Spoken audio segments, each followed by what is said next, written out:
Good evening, internets. Hey there, internets. So, let's talk about one of the things I promised in the last video about the baby formula shortage. This started when a friend of mine posted a meme, pretty much a left-wing one, and I said, that doesn't either sound right or I'm sure there's more to it, which is often the case with most memes, because you will find a lot of low information voters get their news from memes. And so I got to digging and said, okay, who is Abbott Nutrition? What did they do? That meme basically implied that they were so concerned about billions in stock buybacks that that's what caused the Coronavirus bacteria deaths. That isn't necessarily the case. This video is going to make you, if you're a Republican even though I am a Republican, baby, if you're looking to make Democrats look bad on this, you're not going to be happy. If you're a Democrat thinking, oh, here's a Republican making us make the Republicans look bad, or making big business itself look bad, you're not going to be happy. If you're thinking now some people may like what I have to say about solutions and some of the other stuff going around. It just seems like something new comes up each day. So I keep trying to have accurate information and find time for it. And I'm up way too late making this video to go through it. So here's what I found out. So some of this goes back to 2018. And this is where some of the people that are hardcore Trump guys need to sit down and listen. So Abbott Nutrition, the company that makes about 40% of our of the United States supply of baby formula, was inspected back then, and there's issues with they noted that there were some worn dryers, but mostly no problems. 2019 was the last FDA inspection. No problems, other than noting the older, more dilapidated equipment. Then it was not inspected until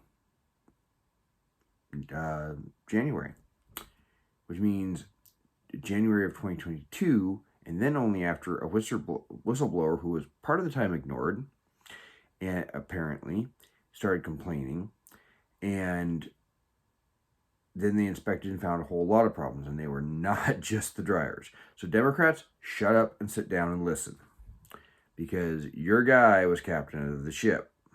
You can't say it's Trump's fault for not inspecting, because nobody seems to know why it wasn't inspected. We don't know whether the guy that was supposed to inspect it caught COVID and up and died, and nobody ever picked up the ball and picked up the pieces and took care of it, or if they just couldn't get to it, or whether someone was lining a pocket. We don't know. I don't know. I'm not going to speculate. Nobody should, unless you have hard information on that. And I will, of course, take anything hard. So there was 2 infants that died from the coronavirus bacteria, and there was 2 other cases. Supposedly, when they checked finished product more recently, which could have affected those children, there was no evidence. They couldn't match the DNA in the 2 cases they were able to check the DNA of to any coronavirus bacteria that was in the facility. Finished product didn't show. One alleged issue that was found was that when they did have a bad batch, instead of throwing the whole thing away, they only threw part of it away. That was one thing I have, and I'm not sure if I have it in the links that I will include. So, nobody knows why there was no inspection. There wasn't one. That is, you could blame both sides equally. Now let's talk about how we got to this mess. They make the largest chunk of baby formula because they got the WIC contract. Come to find out that WIC, one of those wonderful social programs all you liberals love, has a single contract rule. So that you bid on it, you get the contract, and you get most of the space on the store shelves, so you make up for it with charging everyone else more because you undercharge WIC. They give a voucher for a certain amount. So this has created a situation where the price-conscious consumer, or who should be price-conscious, is completely insensitive to prices. They ain't paying for it, so they don't care. And that's very common. Anytime you're not paying for the issue. Can't tell you how many times I felt like that myself sometimes, but when I've had those situations, but mostly a lot of us are that way. So that's part of it. The Democrats recently, everyone's making a deal about Republicans voting against the bill, and I will address that later. So then we have this very monopolistic thing that has resulted in only about 4 companies providing most of your baby formula in the United States. That is an ongoing thing. Democrats, you're to blame because you're to blame for the social programs. Your fault. That's the way this is structured. Back to what's at fault for it. I'm not just going to blame Trump for this or his supporters, because all of you who think protectionism is a good idea, and sadly the dairy industry, they're probably going to want to leave me in the their retention ponds for oversaying this, but you've been getting protected by our government via the renegotiated NAFTA, now called the Mexico-American-Canadian Agreement. You almost can't import. Canadians are restricted from exporting to the United States formula at all, and they're restricted how much they can put out anywhere because a Chinese company built a baby formula factory in Canada, of course, to Canadian rules. And so in that process, Canada, with a global food shortage coming, could be making up all sorts of dairy products for shipment outside the country, and particularly formula, to be sending to countries, so at least maybe the infants aren't dying from starvation. Just getting that point out there. At least it is some kind of nutrition. But no, they can't do that because of that agreement. Obviously, we've had issues with China, and some of that is, equality issues is a legit thing. In addition to this, part of that WIC contract, to go back to that for a moment, actually keeps people from just going from WIC to the standard one under the contract to buying another brand. And this again has meant that other companies don't want to work on expanding their capacity. But because Canadians can't export here, there's no desire to, again, or other countries, be able to invest in more capacity. This is what the price mechanism does. It gives you a reason to build more. Like anything, as my cousin put it to me, you want to give the American farmer a good thing and he'll ruin it within 2 years because everybody goes into it. Because the price gets high, you get more producers. So, the trade restriction, if you're a protectionist, this is on you that we can't get stuff in here. This extends to Europe. It's a 17% tariff to import formula, I believe even for yourself, into the United States. And that if you reach a certain threshold, they even increase the tariff even more. And so we can't make a very rapid response there. And certain formulas, if they're not labeled correctly or they're not approved by the FDA, which a lot of companies don't want to go through this onerous process when you are at a competitive disadvantage, they will, they don't want to do it. So the FDA has a red list of stuff they will just seize outright. Doesn't help the situation.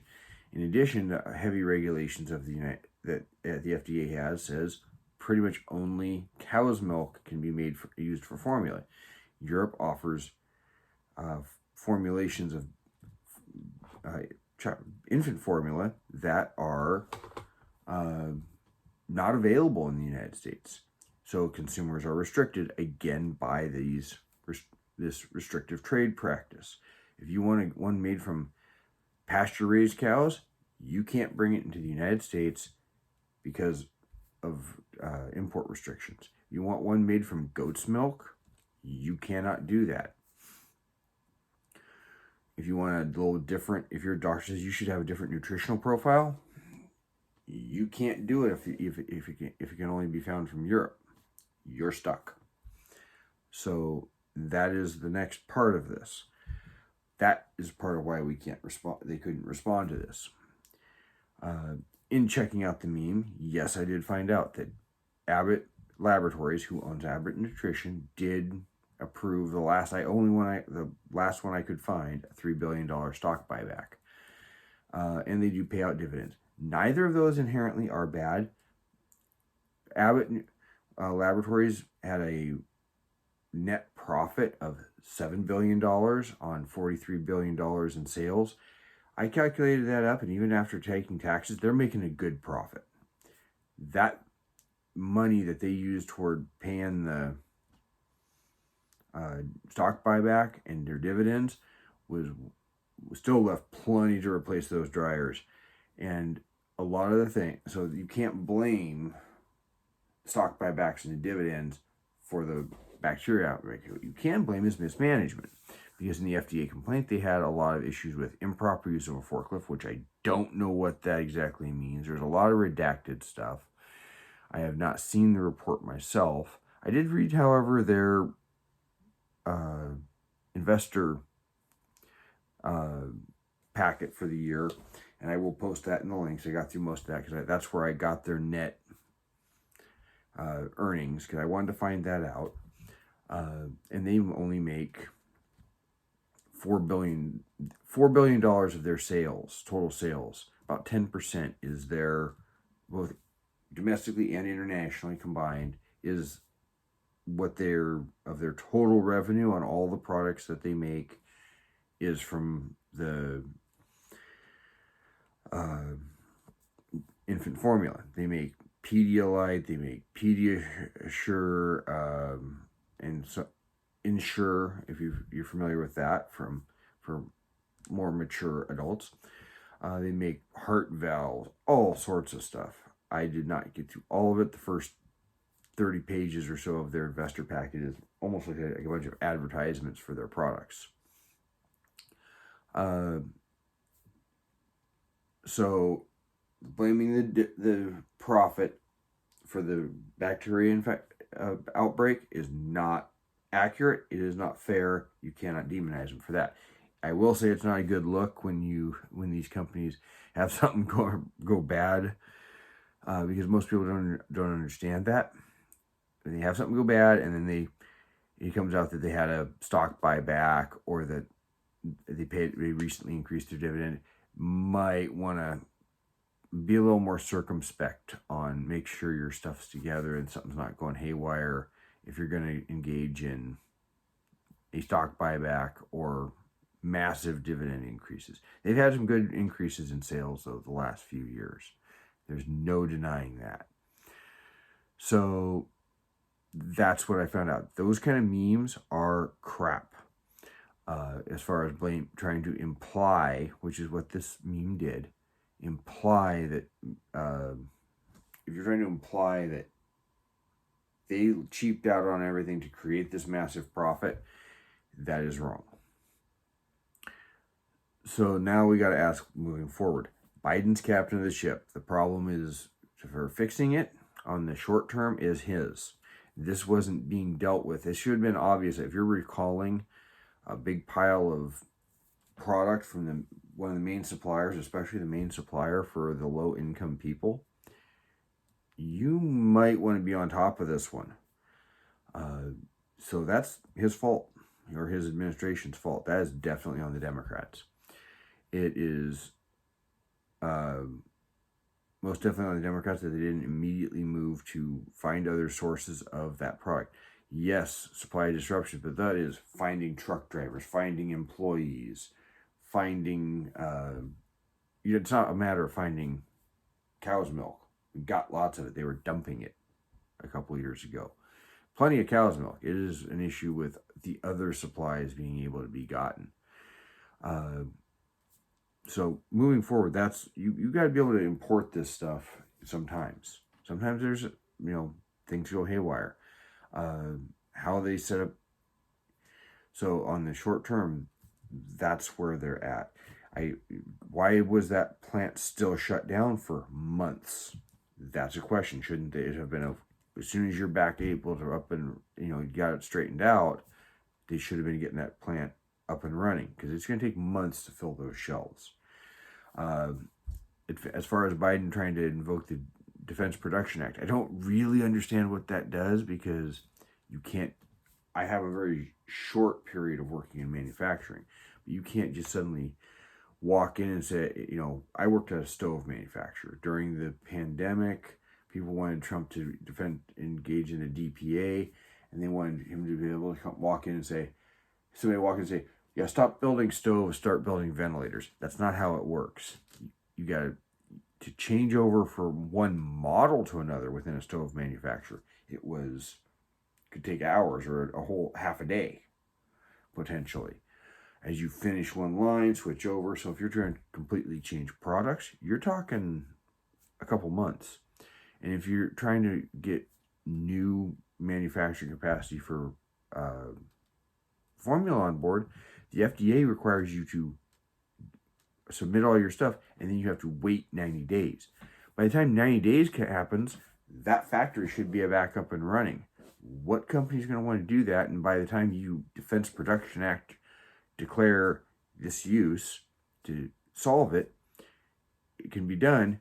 You're at the 90 days and it's already solved. Defense Production Act is a bunch of hand-wringing and trying to say you're doing something when you're not. And quite frankly, it's a power that shouldn't be getting used for anything but an actual declared war. It was created in 1950, early 50s, because of the Korean War, being able to tell somebody, you will make us military hardware, not we have an emergency. In the long term, the Democrats put forth a bill that was voted against by 9 Republicans. What this bill would do would be to allow the FDA to come in and say, we're overriding state regulations or state rules in these kind of situations, on supply disruptions. Well, in this particular case, we were talking about WIC. Now, remember what I said about how WIC has contracts and they require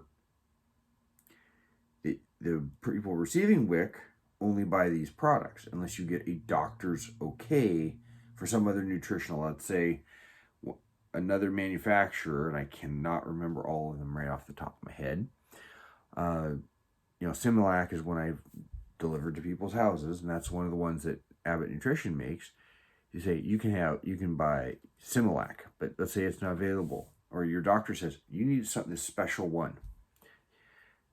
So you go to get this one special one that maybe that's the only thing your baby will consume, or maybe it's the only thing that will meet the exact nutritional needs because of something else going on, which I'm not enough of an expert to do this. I haven't had kids yet. I haven't ever needed this product yet. Can't imagine all the circumstances. I'm certainly not a medical doctor. But if you have a special need, you have to get a doctor's okay to switch brands and still get your WIC benefits. So you can't just up and switch. Supposedly that's to be able to switch that. A state agency can do that more quickly and easier if it's actually affecting their area. And I'm not sure Congress has that power under the Article 1, Section 8 rules of regulating commerce. I hesitate to say we should just be approving powers that could be screwed with later. Let's say a state says this is a bad idea in their particular situation. So it's not going to have any effect on being able to get that. All a state agency already has to do is say, go ahead and buy whatever it is that you need to buy. But this is a federal program, so the Fed set that rule anyway. If the Fed creates the rule, the Fed can undo the rule. Pretty easy. So that is not much more than grandstanding and someone to act like they're doing something effective when they're not doing much of anything effective. Much more, and I will include the link to that 11-page bill if you haven't read the bill before you start saying they should have voted for it anyway. And this is a case of where someone's, some congressmen have said if a certain thing was a big emergency, you can stamp any law with that rule. I remember right after September 11, everything somebody wanted to push through, they couldn't push through it otherwise, got stamped with this little seal of approval, saying, you got approved by saying, this has to do with terrorism or national security, even though it had nothing to do with it. They'd do it just as a way to, nobody was willing to vote against that. This bill is, it's kind of narrow, but I can see where it could be a federal overreach. Now, the bill that would be effective, as opposed to instead of that 11-page bill, is Rand Paul's bill, which is all of 3 pages. Again, I read the bill. It will be linked. That bill pretty much says from now on, there's no duties on this list of countries.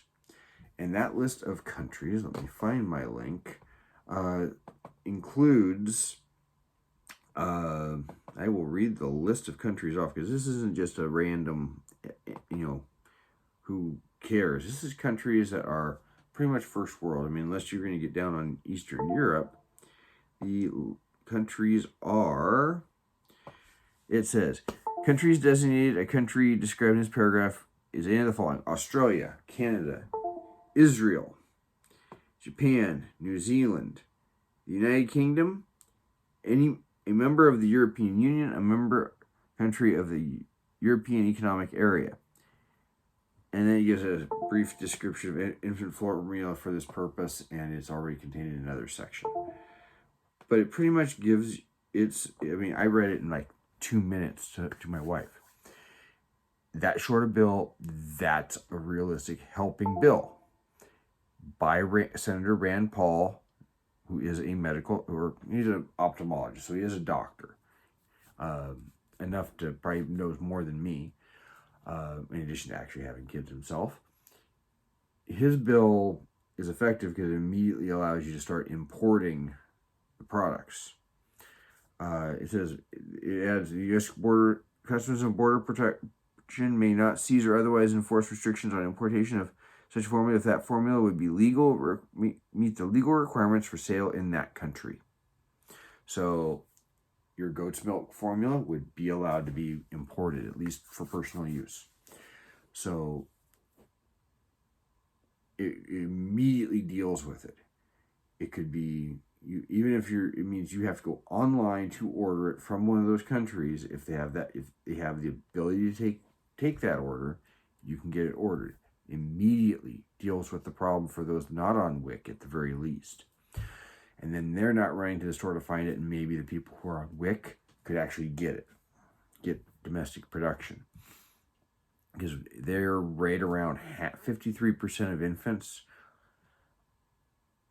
their families receive WIC. So even if you can expand it somewhat, you're going to solve this problem.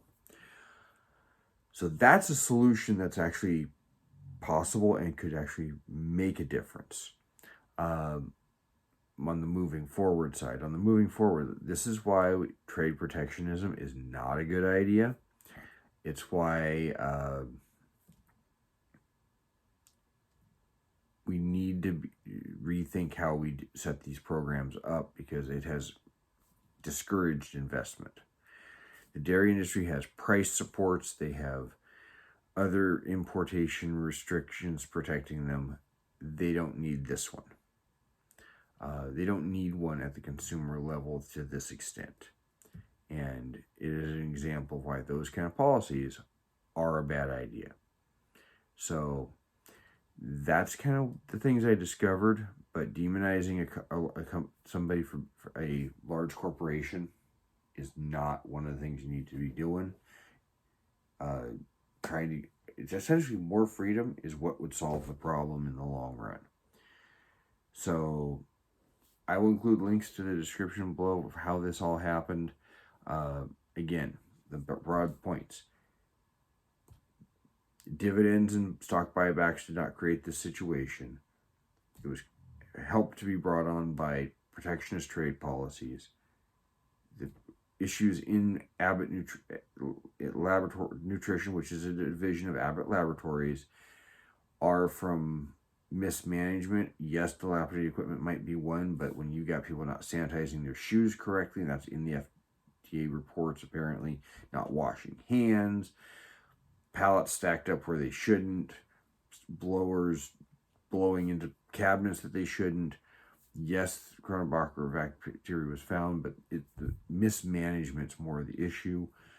And this is only, this area of products only accounts for 10% of Abbott's total revenue, total revenue, which means it's not near the cost to of what their dividend buybacks were. And moving forward, the Democrats' bill doesn't do much. Biden is way behind the curve again in taking care of things, and that's on him. And moving forward, let more freedom and less government, and especially exclusive contracts, would actually help the situation in the long run. So otherwise, you guys have a nice night, and I'm going to get this update, or a nice morning by the time you see this, and we'll see you on another video. Take care.